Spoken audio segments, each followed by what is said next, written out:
ഒരു ഇടവേളയ്ക്ക് ശേഷം വീണ്ടും ഈ പരിപാടിയിലേക്ക് മാന്യ പ്രേക്ഷകർക്ക് സ്വാഗതം. നാം ഇന്ന്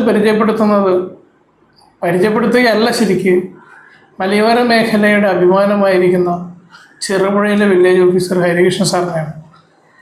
സാറ് ജില്ലയിലെ നല്ല വില്ലേജ് ഓഫീസർക്കുള്ള അവാർഡ് വാങ്ങിയിട്ടുണ്ട്. എല്ലാവർക്കും അദ്ദേഹത്തെ അറിയാമെങ്കിലും കുറച്ചുകൂടി കാര്യങ്ങൾ അദ്ദേഹത്തിൽ നിന്ന് മനസ്സിലാക്കുന്നതിന് വേണ്ടി അദ്ദേഹത്തെ ഞാൻ സ്വാഗതം ചെയ്യുന്നു. സാർ നമസ്കാരം. ഒരു മികച്ച വില്ലേജ് ഓഫീസർക്കുള്ള അവാർഡ് വാങ്ങിയ അങ്ങ് ഒരു മികച്ച പ്രവർത്തനമാണത്. ഈ അവാർഡ് കിട്ടുന്നതിന് മുമ്പ് തന്നെ ഞങ്ങളൊക്കെ പത്രക്കാർ ഇതിലൊക്കെ നടക്കുന്നവരായതുകൊണ്ട് ഒരു നല്ലൊരു വില്ലേജ് ഓഫീസറാണ്. പോയ ഒരു കാര്യങ്ങൾക്കും തടസ്സം വരാതെ, ആരെയും ബുദ്ധിമുട്ടിക്കാതെ, ഈവൻ ഭക്ഷണം പോലും കഴിക്കാതെ കാര്യങ്ങളൊക്കെ ചെയ്യാറുണ്ട് എന്ന് പലരും പറഞ്ഞിട്ടുണ്ട്. പക്ഷെ ഞങ്ങൾ ഇതിനു മുമ്പേ അങ്ങനെ ചെയ്യണമെന്ന് ആഗ്രഹം ഉണ്ടായിരുന്നെങ്കിലും സാഹചര്യക്കുറവുകൊണ്ട് സംഭവിച്ചു പോയത്. അപ്പോൾ ഈ അവാർഡ് കിട്ടത്തക്ക രീതിയിൽ സാർ അതിൽ എങ്ങനെയാണ് അതിനെക്കുറിച്ച് സാറിൻ്റെ അഭിപ്രായം? അവാർഡ് കിട്ടുന്ന എന്ന് വെച്ച് കഴിഞ്ഞാൽ ഞാനും എൻ്റെ സഹപ്രവർത്തകരും കൂടി പരമാവധി സർക്കാരിന് വേണ്ടിയിട്ടുള്ള കളക്ഷൻസ് കിട്ടാനുള്ള നികുതികൾ, കെട്ടിട നികുതി ആയാലും ലക്ഷറി ടാക്സ് ആയാലും മറ്റു റവന്യൂ റിക്കവറി ജപ്തി ചെയ്തിട്ട് കിട്ടുന്ന ഗവൺമെൻറ് കിട്ടാനുള്ള കളക്ഷൻസിനും പരമാവധി പിരിച്ചെടുത്തിട്ടുണ്ട്. അതും ബേസ് ചെയ്യും. പിന്നെ നമ്മൾ കൊടുക്കുന്ന പൊതുവെ സർട്ടിഫിക്കറ്റുകൾ യഥാസമയത്ത് കൊടുത്തിട്ടുണ്ടോ, എല്ലാവരും ബുദ്ധിമുട്ടിക്കാതെ കൊടുത്തിട്ടുണ്ടോ, അങ്ങനെയെല്ലാം ബേസ് ചെയ്തിട്ടുള്ള ഒരു കണക്കെടുത്തത്. കഴിഞ്ഞ പ്രാവശ്യം ഞങ്ങൾ നല്ല രീതിയിൽ വൈക്കര വില്ലേജ് നല്ല കളക്ഷൻ നേടിയതാണ്. ശരിക്ക് ഇതൊരു മലയോര മേഖലയാണ്. ശരിക്കും പറഞ്ഞാൽ ഇവിടുത്തെ ആളുകൾ എന്ന് പറഞ്ഞാൽ എന്താണ് ഡെവലപ്ഡ് ആണ്, എന്നാൽ പൂർണ്ണമായും ഡെവലപ്ഡ് അല്ല. കാരണം എന്ന് പറഞ്ഞാൽ ഇപ്പോഴത്തെ അക്ഷയ സംവിധാനങ്ങളും കമ്പ്യൂട്ടർ സംവിധാനം, അക്ഷയ എന്നൊക്കെ നല്ല സ്വാഭാവികമായും വല്ലാത്ത രീതിയിലുള്ള ഒരു ശരിക്കും പറഞ്ഞാൽ പീഡനം തന്നെ ഞങ്ങൾക്കൊക്കെ അനുഭവിക്കുന്ന ഒരു സമയമുണ്ട്. പക്ഷെ ആ ഒരു സാഹചര്യം വെച്ച് നോക്കുമ്പോൾ ഇവിടുത്തെ ജനങ്ങള് സാറിനോട് സഹകരിക്കുകയും സാർ അതുപോലെ അവരോട് സഹകരിക്കുകയും ചെയ്യുന്നുണ്ടെന്നാണ് പറയുന്നത്. ആ ഒരു ആറ്റിറ്റ്യൂഡ്, ആ ആളുകളുടെ അവസ്ഥ എങ്ങനെ ഇവിടെ വരുന്ന ആളുകളുടെ? ഇതിപ്പോൾ അക്ഷയിൽ നമ്മൾ സർട്ടിഫിക്കറ്റ് എല്ലാം ചെയ്തിട്ട് അയക്കുന്നത്. പൊതുവെ അക്ഷയിലാകുമ്പോൾ അത് കറക്റ്റ് നോക്കിയിട്ട് ചെയ്യും. പിന്നെ മറ്റു ജനസേന നല്ല രീതിയിൽ പ്രവർത്തിക്കുന്ന ജനസേന കേന്ദ്രങ്ങളും ഉണ്ട്. ആ എല്ലാം ഡോക്യുമെൻ്റ് എല്ലാം കറക്റ്റാണ്, നമ്മളത് നോക്കി വെരിഫൈ ചെയ്തിട്ട് കൊടുക്കാൻ പറ്റുന്നതാണെങ്കിൽ അന്ന് തന്നെ, അല്ലെങ്കിൽ അന്ന് രാത്രി കൊടുക്കും. പിറ്റേന്നൊക്കെ കക്ഷികൾക്ക് കിട്ടുന്ന രീതിയിൽ രാത്രി വീട്ടിൽ എത്തിയതിനു ശേഷം ലാപ്ടോപ്പ് ചെയ്തിട്ട് 9-10 മണിക്കുള്ളിൽ ഏകദേശം കൊടുക്കും. മറ്റു ഇഷ്യൂ ഉള്ളതാണെങ്കിൽ നമ്മളെ വെച്ചിട്ട് അന്വേഷിക്കുക എൻക്വയറിക്കെല്ലാം കൊടുക്കും. പിന്നെ ഒരുവിധം ഇവിടെയിലും നല്ല രീതിയിൽ പോകുന്ന ജനസേന കേന്ദ്രങ്ങൾ അക്ഷയാണ്. നമ്മൾ പിന്നെ ജനങ്ങൾ ജനസേവന കേന്ദ്രം മാത്രമല്ല ഉദ്ദേശിച്ചത്. ഇവിടെ എന്ന് പറഞ്ഞാല് സാധാരണ കർഷകരാണ് നമ്മളിവിടെ വരുന്നത്. ചെറുപുഴ ടൗൺ അല്ലെങ്കിൽ ചെറിയ ചെറിയ ടൗണുകളിലുള്ളവരായാലും എല്ലാവരും കർഷകരാണ്. അവർക്ക് ഈ ഇപ്പോഴത്തെ അക്ഷയ സംവിധാനങ്ങള് അത്ര ബോധമുള്ള ഒരാളുകളൊന്നും അല്ല. കാരണം അക്ഷയ പോയിട്ട് വളരെ കഷ്ടപ്പെട്ടിട്ടാണ് അവർ വരുന്നത്. ഈ നാട്ടിലെ ജനങ്ങളെ കുറിച്ച് സാറിന്റെ അഭിപ്രായം?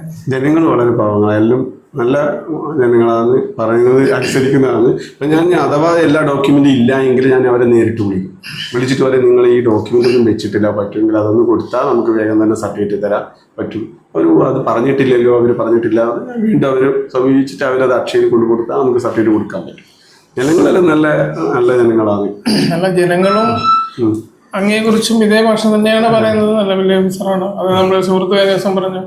അപ്പോൾ ഈ ഒരു അവാർഡിനെ കുറിച്ച് അങ്ങയുടെ ഒരു സ്വയം ഒരു വിലയിരുത്തലാണ്? അവാർഡ് സ്വയം വിലയിരുത്തിയാണ് എൻ്റെ എൻ്റെ സഹപ്രവർത്തകരും ഇവിടെ പ്രവർത്തനം കൂടെ. ഞാനെല്ലാവരും രാവിലെ തന്നെ പറയും, ഇങ്ങനെല്ലാം ചെയ്യണം, നമുക്ക് പരമാവധി മുന്നിലെത്തണം, സർക്കാർ കിട്ടാനുള്ള പണങ്ങളെല്ലാം നമുക്ക് തിരിച്ചെടുക്കണം എല്ലാം പറയാറുണ്ട്. എല്ലാവരും കൂടെ കൂട്ടായ പ്രവർത്തനമാണ് ഇതിൻ്റെ കിട്ടാനുള്ള കാരണം. അല്ല, അതിലിപ്പോൾ ഈ സാറ് പറഞ്ഞ കാര്യത്തോടെ നമ്മൾ വളരെ ഒരു ബഹുമാനമാണ് തോന്നുന്നത്. ശരിക്കും പറഞ്ഞു കഴിഞ്ഞാൽ സാധാരണ അങ്ങനെയല്ല. ഞാൻ ഒരു ചിന്താഗതിയാണ് പൊതുവെ ഓഫീസർമാരുടെ ഇടയിൽ. അങ്ങനെ എല്ലാവരും അങ്ങനെയല്ല. ഒരു 80% ആളുകളിൽ നിന്ന് നമ്മൾ എൻ്റെ കഴിവ്, എൻ്റെ പ്രവർത്തനം, കാരണം പല ഓഫീസുകളിൽ നിന്ന് നമ്മളിത് കാണുന്നതും കേൾക്കുന്നതൊക്കെയാണ്. പക്ഷെ അതിൽ തന്നെ സാറിൻ്റെ ആ എളിമയും ആ രീതികളും നമുക്ക് മനസ്സിലാക്കാൻ വേണ്ടി പറ്റുന്നുണ്ട്. കാരണം വെച്ചാൽ ഞാൻ മാത്രമല്ല, എൻ്റെ കൂട്ടുകാരുണ്ട് ഇതിൽ എന്നുള്ള അവരെല്ലാവർക്കും അത് രണ്ട് കാര്യങ്ങളും കൂടി ഉണ്ട്. അപ്പം സാർ പറയും പോലെ ഒരു കൂട്ടായ പ്രവർത്തനം വീണ്ടും മുമ്പോട്ട് കൊണ്ടുപോകാൻ ഒരു വലിയൊരു പ്രചോദനമാണിത്. എൻ്റെ കൂട്ടുകാരുടെ കൂടെ കൂടിയാണ്, എൻ്റെ മാത്രമല്ല അവാർഡ് എന്ന് സാറ് പറയുമ്പോൾ അതെ അതെ. അതൊരു വലിയ സംഭവമാണ്. അപ്പോൾ ഈ ഒരു എത്ര വർഷമായി സാർ സർവീസ്? ഞാൻ സർവീസിന് 21 വർഷമായി.